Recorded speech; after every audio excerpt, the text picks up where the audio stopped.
Smart and legal guidance. Download the application now. नमस्कार दोस्तों, आज इस वीडियो के अंदर मैं आपको एक जॉब की अपडेट लेकर आया हूं। ये हमारा CASE यानी कि कंबाइंड एडमिनिस्ट्रेटिव सर्विस एग्जामिनेशन 2023 के अंदर आपको एग्जाम देना होगा और यहाँ पे दो तरह की पोस्ट है और बहुत सारी वैकेंसीज हैं, याद रखिएगा। अपना यहाँ पे सेक्शन ऑफिसर और असिस्टेंट सेक्शन ऑफिसर, जिसकी सैलरी अपने आप में बहुत अच्छी है। 70-80,000 पर मंथ आपकी स्टार्टिंग सैलरी रहेगी और उसके बाद धीरे धीरे आपकी बढ़ के 1.5 लाख तक आपकी सैलरी जाएगी पर मंथ। और यहाँ पे जो है आपको केवल और केवल ग्रेजुएशन की डिग्री मांगी है। मैं वर्ड बार बार बोल रहा हूँ, ग्रेजुएशन की डिग्री मांगी है। लॉ की ग्रेजुएशन की डिग्री आपके पास है नहीं है इससे कोई मतलब नहीं है। तो जिन लोगों ने अपनी LLB करते हैं तो वो अपनी पहले अपना ग्रेजुएशन करके अपनी कंप्लीट कर चुके होते हैं, तो उन लोगों के लिए बहुत ज्यादा फायदेमंद है। तो यहाँ पे अगर आपके पास लॉ की ग्रेजुएशन डिग्री है 5 साल वाली तो भी चलेगा, अगर केवल ग्रेजुएशन डिग्री है तो भी चलेगा। तो आपके पास ग्रेजुएशन डिग्री होना बहुत जरूरी है। अभी मैं आपके सामने ये वाली वैकेंसी क्यों लेके आया हूं, आप भी कंफ्यूजन में आ गए होंगे। तो आप अगर इसका एग्जाम पैटर्न देखोगे, सिलेबस देखोगे, तो वहां पे लॉ के सब्जेक्ट्स भी हैं। तो ये बहुत बढ़िया पोस्ट रहती है। सेक्शन ऑफिसर या फिर असिस्टेंट सेक्शन ऑफिसर, दोनों के लिए केवल ग्रेजुएशन की डिग्री मांगी हुई है। तो बाकी सारी डिटेल्स मैं आपको नोटिफिकेशन के अंदर बताऊंगा। और यहाँ पे फॉर्म भरने की लास्ट डेट है 12 जनवरी 2024 और एग्जाम इसका फरवरी 2024 में होगा। और क्या सिलेबस रहेगा, कैसे मुझे एग्जाम की तैयारी करनी है, कितने पार्ट्स में पेपर होगा, ये सारी चीजें मैं आपको ऑफिशियल नोटिफिकेशन देख के बताता हूं। और मेरी ऐप डाउनलोड कर लेना, इस पर आपको नोटिफिकेशन मिल जाएगी।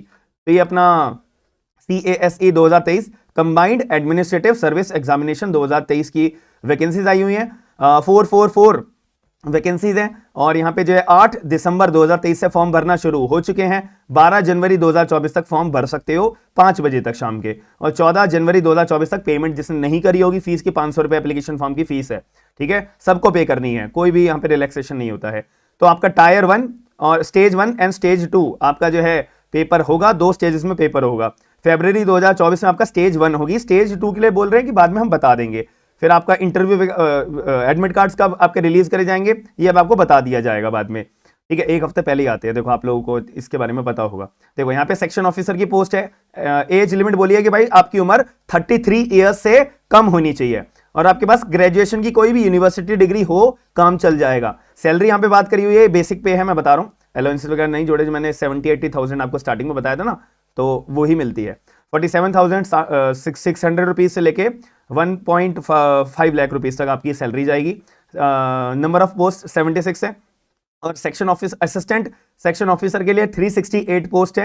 एंड यहाँ पे एज लिमिट है 33 ईयर्स से आपकी कम उम्र होनी चाहिए। कोई भी यहाँ पे यूनिवर्सिटी डिग्री चलेगी, कोई एक्सपीरियंस नहीं है, कुछ नहीं है, डायरेक्ट पेपर दो, अच्छे मार्क्स लाओ और सिलेक्शन आपका हो जाएगा, काम खत्म। यहाँ पे बस 2-3 हज़ार रुपए कम मिलेंगे आपको। सेक्शन ऑफिसर और असिस्टेंट सेक्शन ऑफिसर में 2-3 हज़ार का डिफरेंस है बस पैसों का, ठीक है।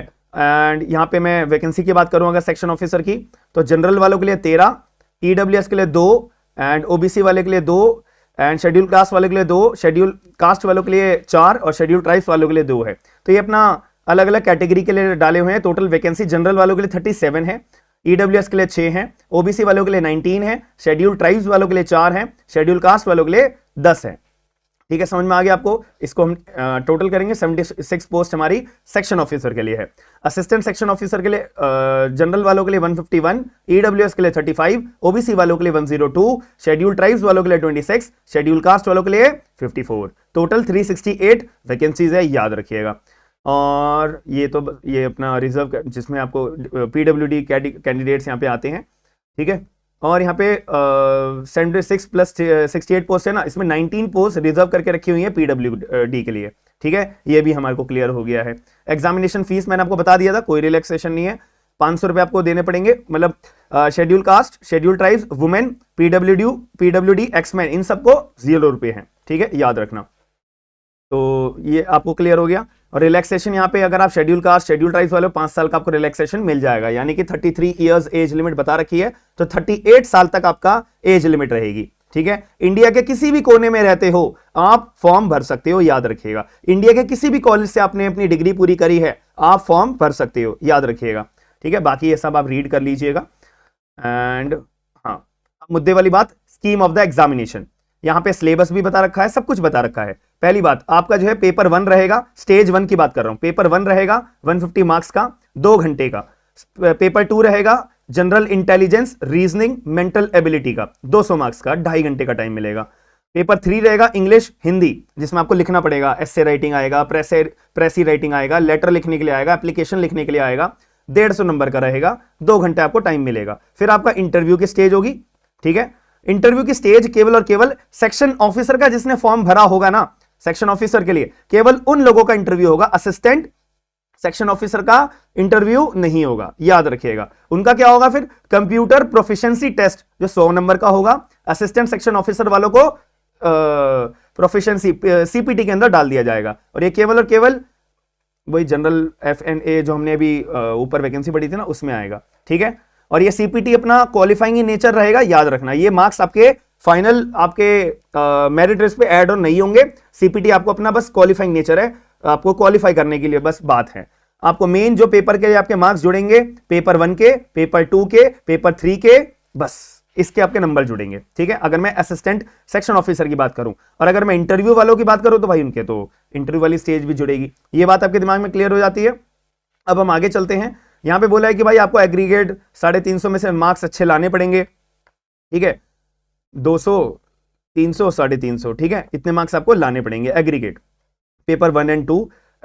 जब भी आपको पेपर 3 का मौका मिलेगा, मतलब कि यहां पे बोला है पहले पेपर 1 दोगे, फिर पेपर 2 दोगे, इन दोनों में से आपके जितने मार्क्स आएंगे, तो आपके एग्रीगेट मेरिट लिस्ट में आने लायक इतने नंबर आए हैं, तभी आप पेपर 3 के लिए अपना आगे बुलाए जाओगे, तभी आपको पेपर 3 देने का मौका दिया जाएगा। ये वैसे बताऊं कि वही बात है, जैसे इंटरव्यू के कॉल आता है ना, अपना मेंस के अंदर जितने मार्क्स आपके आते हैं, जुडिशरी के अंदर, एपीओ के अंदर, जब भी तो आपको इंटरव्यू कॉल आती है, ये वैसे ही है। क्योंकि यहाँ पे बोला है ना, पेपर 1, पेपर 2, पेपर 3 के आपके जितने नंबर आएंगे, उन्हीं मार्क्स के बेसिस पे आपको जॉब मिलेगी, ठीक है। सीपीटी तो अपने क्वालिफाइंग नेचर का है, इसीलिए ये उन्होंने वैसे पैटर्न अपना रखा है, ठीक है। इतनी बात आपको क्लियर हो जाती है। बाकी आप ये रीड कर लेना, सेक्शन ऑफिसर और असिस्टेंट सेक्शन ऑफिसर का सिलेबस की बात आ जाती है। देखो पेपर 1 हमारा कौन सा है, जनरल अवेयरनेस का, इंग्लिश लैंग्वेज कॉम्प्रिहेंशन, ठीक है, जो 200 नंबर का है। इसमें हमारा क्या आएगा, history of India, Indian national movement, जो हम अपना, अगर मैं उत्तराखंड की तरफ पेपर देने जा रहा हूं, उत्तराखंड जुडिशरी का पेपर देने जा रहा हूं, तो वहां पे तो ये अच्छे से पढ़ना पड़ता है। यूपी का अगर मैं पेपर देने जा रहा हूं, तो वहां पे अच्छे से पढ़ना पड़ता है। अगर मैं बिहार जुडिशरी का पेपर देने जा रहा हूं, तो वहां पे मुझे ये सब चीजें पढ़नी पड़ती हैं,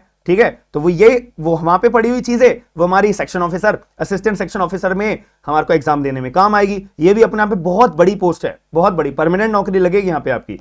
फिर आपका आ गया कॉन्स्टिट्यूशन ऑफ इंडिया। आप लोग जानते हो कॉन्स्टिट्यूशन ऑफ इंडिया जुडिशरी के एग्जाम्स के लिए, एपीओ के एग्जाम्स के लिए कितना ज्यादा यूजफुल होता है। पॉलिटी का एरिया, पॉलिटी आप लोग जानते हो बहुत ही ज्यादा इंपॉर्टेंट चीज होती है पॉलिटी भी। गवर्नेंस एंड सोशल जस्टिस, ये आपका एसे राइटिंग में हमारा कवरेज कर देते हैं। करंट अफेयर्स आपके जो है जुडिशरी में भी आते हैं, असिस्टेंट सेक्शन ऑफिसर में भी आ रहे हैं, तो यहां भी आपको अपना बैलेंस बनाना पड़ेगा, ठीक है। Current affairs of national and international importance, ये हमारा उत्तराखंड में जुडिशरी में भी नेशनल इंटरनेशनल लेवल पे पूछा जाता है। अब आगे बात आ जाती है इंग्लिश लैंग्वेज में। कॉम्प्रिहेंशन आपको अपना एडिशनल अपना तैयार करना है, एक्टिव और पैसिव आपको अपना एडिशनल तैयार करना है।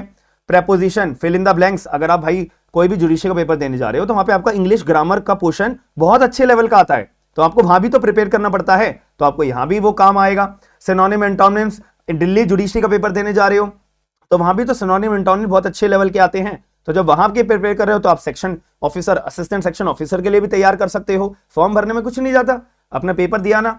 Sentence correction, common errors, punctuation, idioms, phrases, ये सब चीजें हमारी इंग्लिश ग्रामर में हर जुडिशरी में। आप राजस्थान जुडिशरी का पेपर देने जा रहे हो, तो वहां पे इंग्लिश हिंदी का पोर्शन आता है ना 15 मार्क्स का, तो वहां पे आप तैयारी करते हो, तो इसकी तैयारी अपनी यहां भी लगा सकते हो, ठीक है। अब पेपर 2 की बात करें, जनरल इंटेलिजेंस, ये थोड़ा सा एरिया वैसा है, जो लोग अपनी एलएलबी कर लेते हैं और जो लोग अपना बैंक के अंदर लॉ ऑफिसर बनने के लिए जाते हैं, तो उनको इन चीजों पे सबसे ज्यादा ध्यान देना पड़ता है भाई, जो मैं आपको ये सब चीजें बता रहा हूं। तो जिस बच्चे का बैंक के अंदर लॉ ऑफिसर के पेपर आरबीआई के अंदर आते हैं, और भी बहुत सारे आईबीपीएस के फॉर्म्स आते हैं, तो वहां पे अगर आपका ये एरिया बहुत स्ट्रांग है, इंग्लिश स्ट्रांग है, तो आप बहुत अच्छा अपना कर सकते हो, बैंक में लॉ ऑफिसर बहुत अच्छे से बन सकते हो। तो अगर आपका वहां पे तैयारी आप कर रहे हो, तो यहां भी आप अपना स्टेप ये ले सकते हो। इंग्लिश के अंदर आपको एसे राइटिंग जुडिशरी में भी आती है, प्रेसी राइटिंग जुडिशरी में भी आती है। एक्स्ट्रा मेहनत आपको लेटर और एप्लीकेशन राइटिंग के अंदर आपको करनी पड़ेगी। ये अपना कंप्लीट सिलेबस है, पेपर 1, पेपर 2, पेपर 3। अब आप लोग बताइए कि एक लॉ करने वाला व्यक्ति जिसके पास ग्रेजुएशन की डिग्री है, क्या उसको ट्राई करना चाहिए असिस्टेंट सेक्शन ऑफिसर के लिए या सेक्शन ऑफिसर के लिए मेरे मुताबिक बिल्कुल करना चाहिए। ये कोई एक्स्ट्रा बात नहीं है, ये सारी चीजें हम अपने लॉ के कैटेगरी में पढ़ते ही हैं, तो जिसके पास है बहुत फायदेमंद चीज है, याद रखिएगा। ठीक है, ये सब आप रीड कर लेना है। हाँ, ऑर्डर ऑफ प्रेफरेंस वही मिलेगा कि अगर सेक्शन ऑफिसर का आपने फॉर्म भरा है तो भाई जिसके हायर मार्क्स आए हैं पेपर में, मेरिट लिस्ट बनेगी, उसको प्लेस करा जाएगा। लेसर मार्क्स आएंगे, नेगेटिव उसने क्वेश्चंस उसने कम गलत करे हैं तो बढ़िया रहेगा। ठीक है, एंड असिस्टेंट सेक्शन ऑफिसर में भी वही बात है, सारी चीजें वही बात है कि जितने मार्क्स अच्छे लाओगे उतना आपका प्रोबेबिलिटी ज्यादा रहेगी आपकी नौकरी लगने के लिए। असिस्टेंट सेक्शन ऑफिसर या section officer, examination centre Ahmedabad, Bengaluru, Bhopal, Bhubaneswar, Chandigarh, Chennai, Dhanbad, Dehradun, Delhi, Guwahati, Hyderabad, Jaipur, Jammu, Jamshedpur, Kolkata, Lucknow, Nagpur, Pune, Trivandrampuram, ये सारी जगह आपके एग्जामिनेशन सेंटर्स होंगे जो आपको फायदेमंद है। मुद्दे वाली बात मैंने सारी बता दी आपको, बाकी ये बेसिक डिटेल्स है, फॉर्म कैसे भरना होगा, क्या क्या चीजें आपको ध्यान रखनी पड़ेगी, ठीक है, कैसे फॉर्म भरना है और वगैरह वगैरह, ये बस सारी वही डिटेल्स हैं, यहाँ पे अपना आराम से रीड कर सकते हो। हाउ टू अप्लाई वगैरह, गाइडलाइंस क्या है, कितनी कौन से इमेज में आपकी फोटो रहेगी, फोटो नहीं रहेगी, वगैरह वगैरह, ये सब चीजें वही हैं, तो आप इसको रीड कर लीजिएगा। और इसमें इन डेप्थ सिलेबस भी बता रखा है। देखो, हिस्ट्री ऑफ इंडिया में हम क्या क्या पूछना चाहते हैं तो वो बता रखा है, कॉन्स्टिट्यूशन में हम कौन सा एरिया पूछना चाहते हैं, पॉलिटी में, गवर्नेंस, सोशल जस्टिस में, ये सारा का सारा हम पढ़ते हैं अपने लॉ के दिनों में। करंट अफेयर्स में हम क्या क्या चीजें पूछेंगे आप लोगों से, इंग्लिश लैंग्वेज में आपसे हम क्या क्या पूछेंगे वो आपको बता रखा है। पेपर 2 में ये सारी चीजें हम क्या क्या पूछेंगे आपसे ये आपको बताया हुआ है। ठीक है, तो ये चीज का आप थोड़ा सा गौर करिएगा। बाकी सारी ये जो अपना रिजर्व कैटेगरी के लोग हैं तो उनको ये अपना प्रिंट आउट निकाल के ये फॉर्म भरना पड़ेगा। ठीक है, तो बाकी आपको लगता है कि मेरे द्वारा कोई जानकारी आपको नहीं दी गई है इस पर्टिकुलर नोटिफिकेशन के अंदर, तो आप लोग मुझे चैट बॉक्स के अंदर बता देना, मैं पूरी कोशिश करूंगा आपके डाउट को क्लियर करने के लिए। बाकी बिल्कुल सिंपल शब्दों में मैंने आपको बता दिया, जिस बच्चे ने पूरी वीडियो शुरू से लेकर एंड तक देखी होगी उसके लिए फायदेमंद रहेगा। और आप लोगों से मेरी एक रिक्वेस्ट है, इस वीडियो को लाइक करके शेयर ज्यादा से ज्यादा लोगों को करना, ताकि मुझे लगेगा कि हाँ आप ऐसी जॉब्स के बारे में भी इंटरेस्टेड रहते हो जो कहीं ना कहीं लॉ से LLB के लिंक करते हुए ऐसी जॉब्स होती है, तो मैं आप लोगों के लिए और अपडेट करके लाया करूंगा। अगर आप देखना चाहते हो तो चैट बॉक्स के अंदर भी ये बात को इन्फॉर्म कर दीजिएगा। और जिन लोगों ने मेरा एप्लीकेशन डाउनलोड नहीं करा है तो इस पर्टिकुलर नोटिफिकेशन को आप मेरी एप्लीकेशन के ऊपर भी देख सकते हो। फ्री स्टडी मटेरियल के ऊपर सारी लेटेस्ट अपडेट्स डेली बेसिस पे मिलती रहती हैं, तो एप्लीकेशन को डाउनलोड जरूर करिएगा। और जिन लोगों को लीगल ड्राफ्ट परचेज करने हैं, IPC के जुडिशरी के बैचेस परचेज करने हैं, और आने वाले टाइम में अभी मंथ एंड में और जुडिशरी के बैचेस लॉन्च हो रहे हैं, तो अपडेट रहिएगा। और लिमिटेड सीट्स रहती है मेरे पास में, तो मैं जो है ज्यादा बच्चों को अपना एंट्री नहीं देता हूं, तो जैसे ही लॉन्च होगा तो आप लोग कोशिश करिएगा कि टाइमली बेसिस पे अपना ज्वाइन कर लीजिएगा। बाकी मिलते हैं नेक्स्ट वीडियो के अंदर। Thank you.